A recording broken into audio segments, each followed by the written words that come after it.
What's up YouTube? In today's video, you clicked on it because you're debating on buying a 350Z, and I'm here to help you out.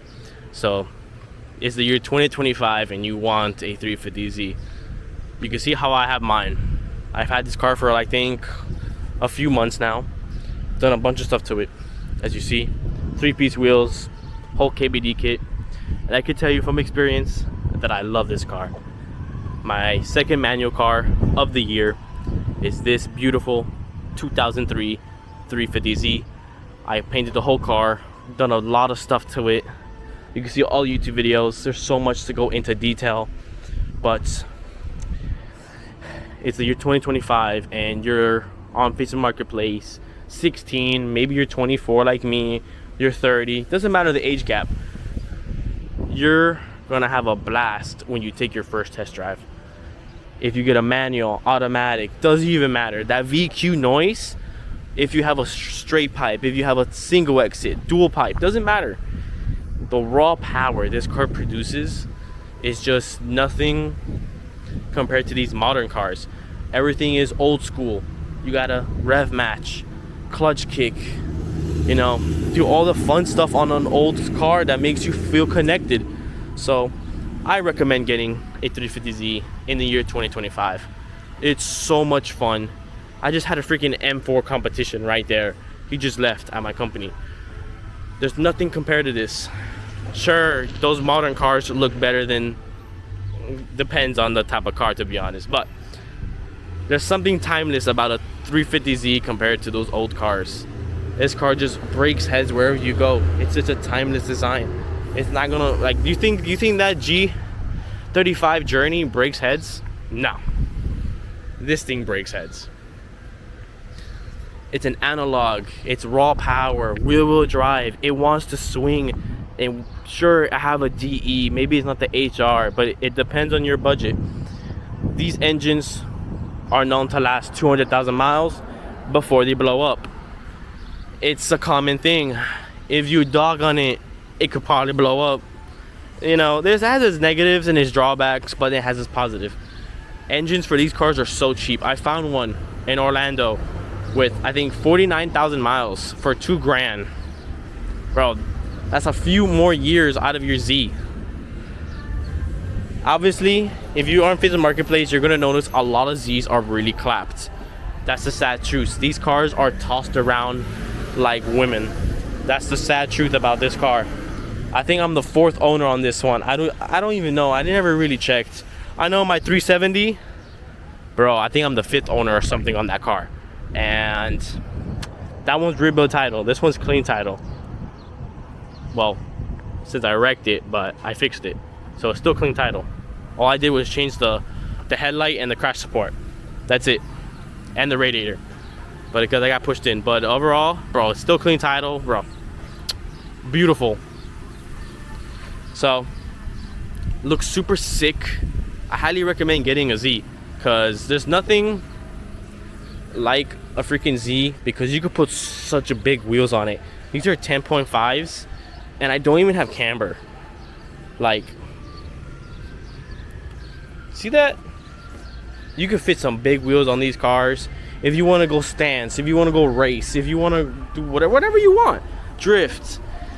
There's a crazy aftermarket support for these cars. You don't have to waste like $5,000 to make a car look good.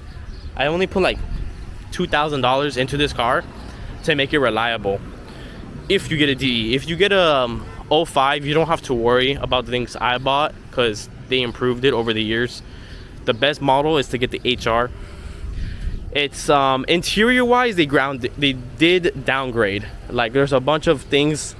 If you look compared to 03 and the 06 and 08 models, they did a lot of more cheap plastic, if you call it. So everyone just switches it to the older generation. But you know, overall it looks pretty clean. You know, sure, I got rips on my seat, but it's a pretty old car. It's like 20-something years old.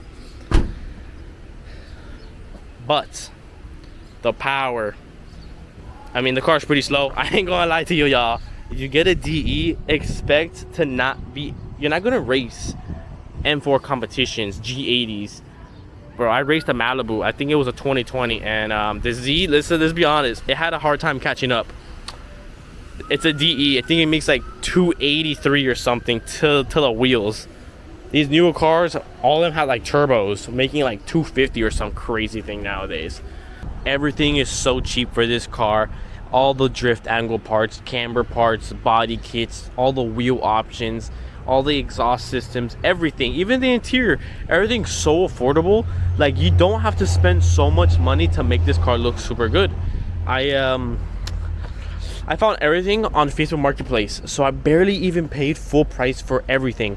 Literally, my whole build is genuine JDM parts, just either on Facebook Marketplace or on JDM, like Japanese parts on eBay, used. I bought everything used. Literally, I think the only brand new thing on this car is the intercooler and the tie rod ends, and that's pretty much it. Everything else I got from Facebook Marketplace. Everything's so cheap for this.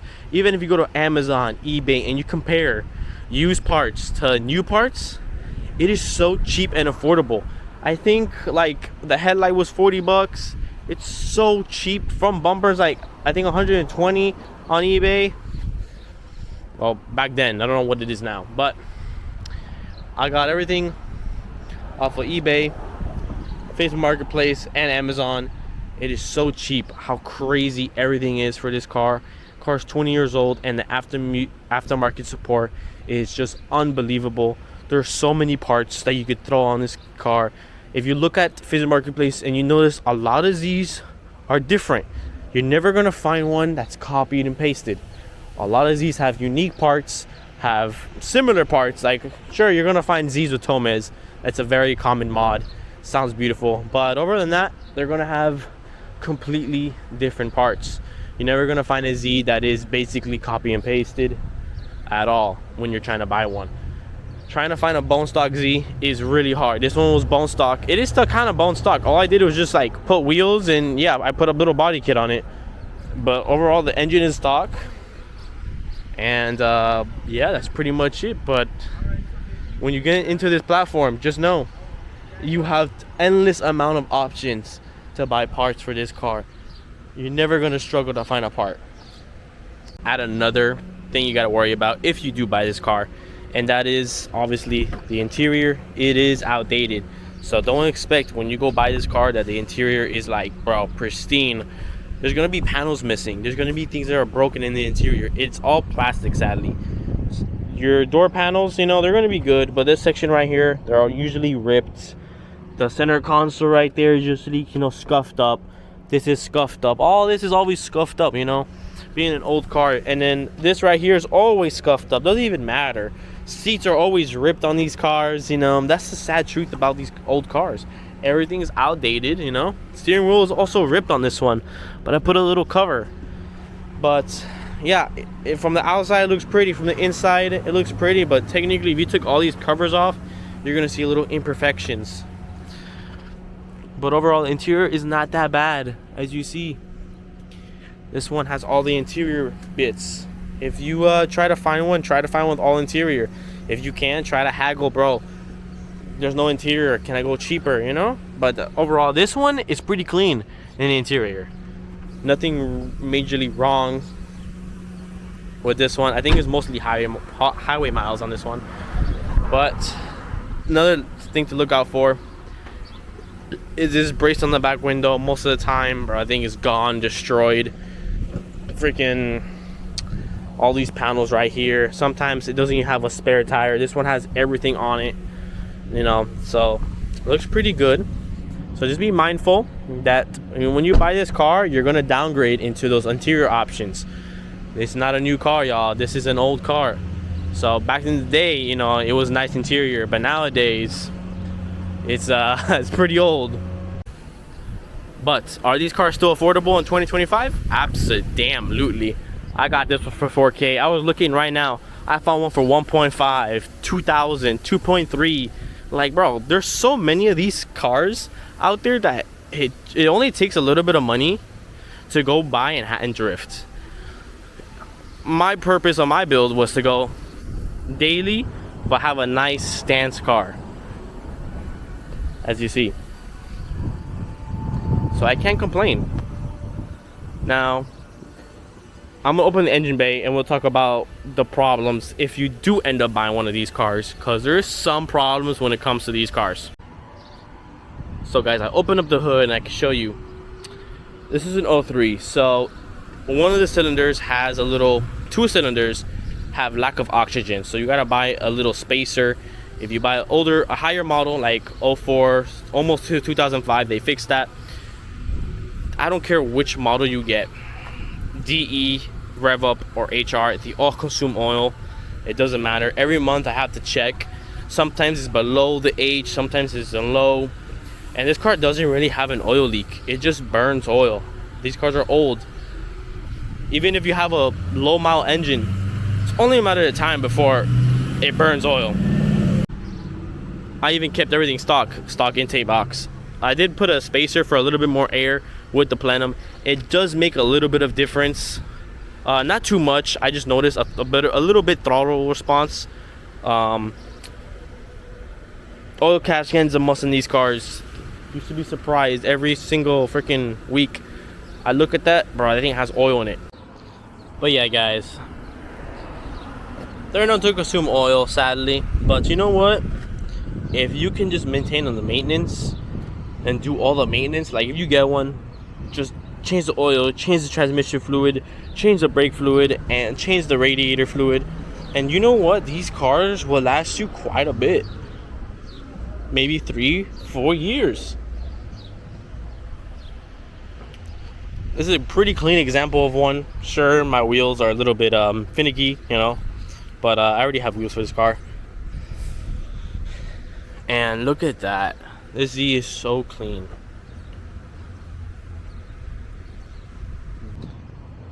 This freaking Z gives you such an adrenaline feeling sometimes when a car wants to race you. Yeah, you know you're not gonna beat them, but for a first high school car, a graduation car, bro, this car is beautiful. It hits all the points. Style, aggressive, freaking loud. This thing is loud. I literally have test pipes, Z1 Y pipe, and a damn Towman, and this thing is loud as hell. In the highway, in the little back streets, people literally give you looks. The only reason I prefer a manual is because you could just step on the clutch and just rev the shit out of the car and nothing would happen, because the car is not going to drive. If you're automatic, that's a little bit different. You gotta put that shit in neutral and then you could rev bomb. But for $4,000, this is what you technically get: a running and driving 350Z. That's your goal, to get one that runs and drives. If you have to fix up a little gremlin here and there, it's still a good deal. I hadn't had an issue other than a misfire injector when I bought the car, and I fixed that. And then, bro, car ran beautiful. You know, even after I drove it back from Daytona for slammed enough, the car still drove amazing. Swung it a few times before I got the 3-piece wheels, and look at that, car still holds up to this day. So my theory is you should get one before they become stupidly expensive, like a 240 with unknown miles. Who knows how many engines a damn car had. Don't get me wrong, I love my 240s. That's probably the next car I'll probably get. I love those pop-up headlights, but you clicked for this video, so hope you enjoyed. That's my thoughts on the if you should get one. Absolutely. I'm probably gonna get another one. I'm looking at a black one right now, automatic. So like, let's be honest, y'all, these cars are so beautiful. Like, even in the camera, it looks super good. So I hope you guys enjoyed this video, and take care.